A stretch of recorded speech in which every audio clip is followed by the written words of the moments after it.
If someone has an incurable illness, it really depends on what stage of the illness they're at. There's final stages, there's initial stages, and there's levels of severity as well.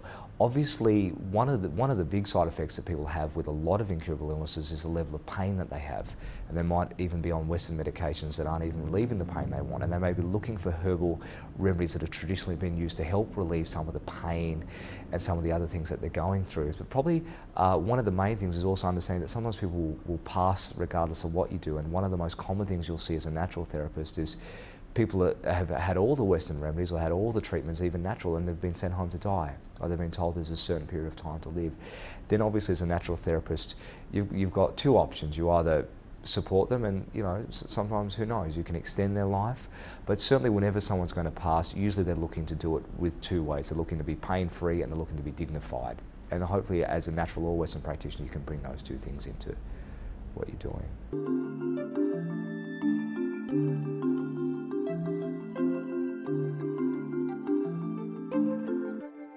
Sometimes people will present to you, in a minority of cases, and want to be proactive. They might say, look, I'm very scared because cancer runs in my family, or heart disease runs in my family, or diabetes runs in my family, and I don't have it. So can you help me piece together a lifestyle package to keep me as healthy as possible in conjunction with my GP as long as possible? And that's where a competent natural practitioner would piece in an exercise program with usually a combination of aerobic and anaerobic. That anaerobic means, you know, weights and without oxygen exercises, and some cardiovascular, depending on people's fitness in conjunction with their GP, and also ensuring that people have the lifestyle of having the best nutrition that they can get for their body type. And obviously we debate around the world, even in natural medicine, what the best diets and what the best herbs are, but bringing a variety of things to ensure that, you know, we do know one thing, and that's called gene silencing.